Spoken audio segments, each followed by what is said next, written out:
सर्वप्रथम यहाँ उपस्थित हर एक व्यक्ति को मेरा सादर प्रणाम। नमस्ते, मैं भक्ति रायगौड़ी। आज राष्ट्र निर्माण इस विषय पर भारत के प्रजासत्ताक दिवस के अवसर पर उसी के संबंधित अपने कुछ विचार आप सबके साथ साझा चाहूंगी। ना पूछो जमाने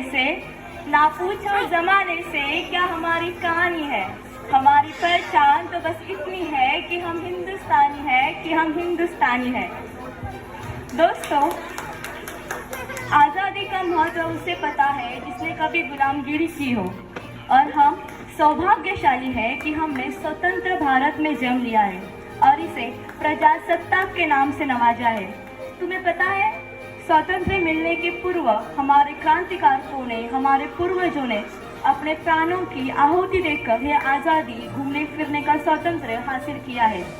उस दौर में देश बलिदान मांगता था, तब देश लड़ जाने को कहता था, तब देश मर जाने को, मिट जाने को, फांसी चढ़ जाने को कहता था।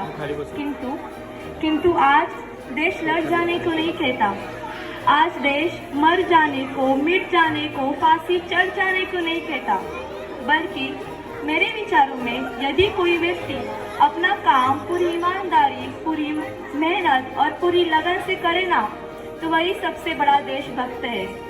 मैं नहीं मानती फेसबुक और व्हाट्सएप की डीपी 3 बार रंगना देशभक्ति है, और यदि आप कहेंगे इस साल में 2 बार हाथ में तिरंगा लेना देशभक्ति है, तो मैं पूछना चाहूंगी कि फुटपाथ पे रहने वाला वो बच्चा ट्रैफिक की छांव में नंगे पांव में जब तिरंगा बेच रहा होता है, तो क्या आप उसे उसकी देशभक्ति कहेंगे?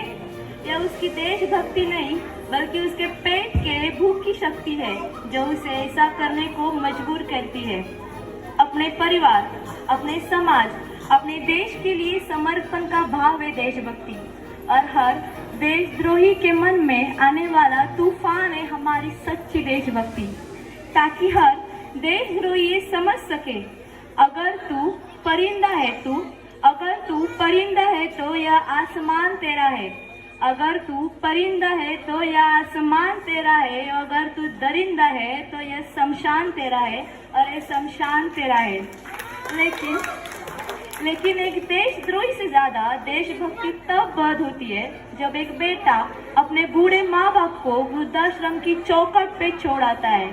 करा उठती है वो देशभक्ति जब मुसीबत में फंसे हुए लोगों की जान बचाने से ज्यादा हम सेल्फी लेकर अपने लाइक बढ़ाने में लग जाते हैं। आज के दौरान, इस दौर में वो युवा जिसके ऊपर जिम्मेदारी थी अपने देश, अपने समाज, अपने राष्ट्र की आशाओं को बांधे रखने की, वही युवा अब 4 बाय 4 इंच के अपने छोटी सी स्क्रीन पर अपने कोमल उंगलियों के घर्षण मात्र अपनी भावनाओं की इमोजी भेज रहा है। और मैं बता दूं, महिला सुरक्षा के मामले में सबसे डेंजरस देशों में हमारे देश का नंबर 4थे स्थान पर आता है। बल्कि हमारा देश एकलौता देश है जहाँ स्त्रियों को देविका, भगवान का दर्जा दिया जाता है। फिर भी आज भी कुछ घरों में, कुछ स्थानों में महिला की पूजा तो होती है, मगर इज्जत नहीं।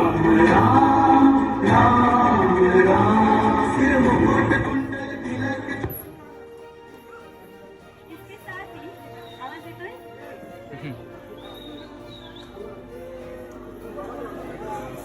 हेलो, आवाज येतोय? इसके साथ ही एक वैचारिक बीमारी हमारे समाज में नजर आती है। कहा जाता है हम दुनिया के सबसे बड़े लोकतंत्र हैं, जहाँ हिंदू पैदा होते, जहाँ मुस्लिम, सिख और ईसाई भी पैदा होते, लेकिन बदकिस्मत है कि अब इंसान पैदा नहीं होते। और मेरे विचारों में ना हिंदू की जरूरत है, ना मुसलमान की जरूरत है। राष्ट्र निर्माण के लिए केवल एक अच्छे इंसान की जरूरत है। हमारी संस्कृति, हमारी सभ्यता को दुनिया ने शीश नवाया है, तो क्या आस्था के नाम पर हमने अंधविश्वास फैलाया है? जब तक इस देश का शिक्षित वर्ग ही बिल्ली के रास्ता काटने पर खड़े हो जाना, अपने धर्म, अपनी जाति को ऊंचा मानकर दूसरों के धर्म की अवहेलना करता रहेगा, तब तक इस देश से ना ही अंधविश्वास खत्म होगा और ना ही हमारा राष्ट्र निर्माण संभव होगा। हमारा राष्ट्र निर्माण जब संभव होगा जब हम जाति रक्षण नहीं बल्कि समाज सशक्तिकरण पे बात करेंगे। राष्ट्र निर्माण जब संभव होगा जब स्वच्छता अभियान में केवल सरकार नहीं बल्कि सड़क पे चलने वाला हर एक नागरिक हाथ बटाएगा, स्वच्छ भारत और स्वस्थ भारत को दिल से अपनाएगा। हमारा राष्ट्र निर्माण जब संभव होगा जब स्त्रियां बेखौफ होकर अपने घर से बाहर निकलेगी। हमें बड़ी बड़ी बातें नहीं बल्कि छोटी छोटी कोशिशें करनी होगी, क्योंकि ठोकर हमें पहाड़ों से नहीं पत्थरों से लगा करती है।